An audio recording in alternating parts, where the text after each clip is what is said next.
Today's recipe is kind of special because it reminds me of my childhood. It's a rhubarb custard pie. Rhubarb is one of my favorites, and when I was younger, my mom used to make this rhubarb custard pie from The Joy of Cooking, which is still one of my favorite resources for finding sort of great cooking methods. And it was a rhubarb with custard. So I decided that we should make one like that here, and we did. And this is the result. I'm starting off with a disc of pâte brisée that I made and rolled out. So put it into your pie plate. Have your oven preheating at 375 degrees. Trim the edges to about an inch. Doesn't have to be perfect because you're going to fold the edges under, creating a double edge. Boom. Fold under. You can crimp this if you want to. You can decorate it however you want. I'm going to press down the edges with the tines of a fork. It's a nice, simple way to finish your pie. The key to success for this rhubarb pie is to blind bake your crust before you add your custard filling. So normally I would poke holes in the bottom of this to make sure that it doesn't puff up when I'm blind baking it. But because I'm putting a custard in, I get a little paranoid that maybe some of the custard will seep through. So I'm not doing it. It might puff a little, but it'll be okay.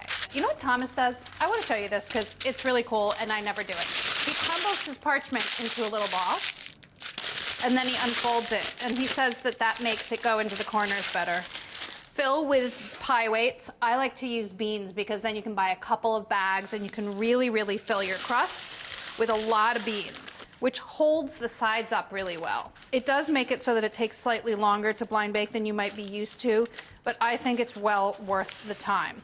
So get this into a 375 degree oven and you want to bake it until the edges are set and like a golden brown.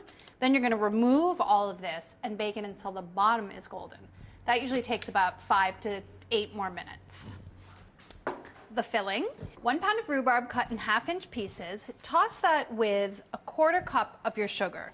You want to sort of start drying out the juices and get it going before you add it to the filling. And pre-sweetify it, because if you just put this into the custard, which is sweetened, it's not going to be quite sweet enough because rhubarb is really tangy.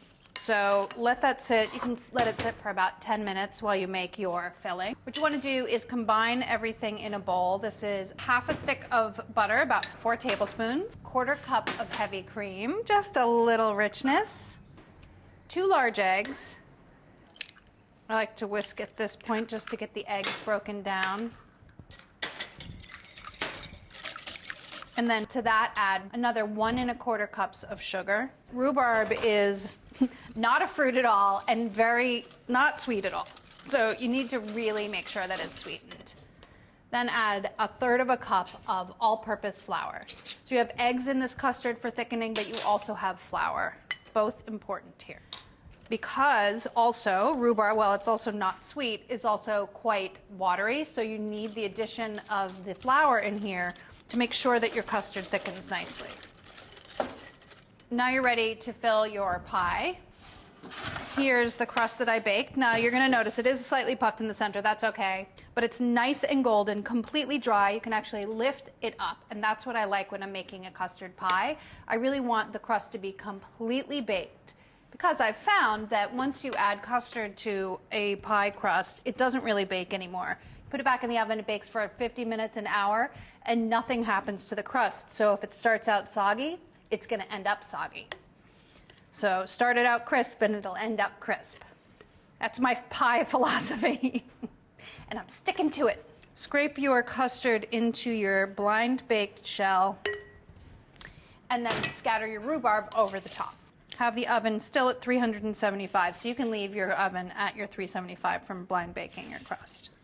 Don't let it overflow. Get it into the oven. What you want to do is bake this until it's set in the center, but just like slightly a little bit wobbly. That'll take 50 minutes to 1 hour. When it's done, you're going to want to take it out and let it cool on a wire rack for about an hour and then refrigerate it until you're ready to eat. Then you can cut into it and enjoy. Serve yourself a slice and then get eating. Let's see. It's tangy goodness, you guys. Make rhubarb custard pie and then write me a thank you note. I know you're going to love it.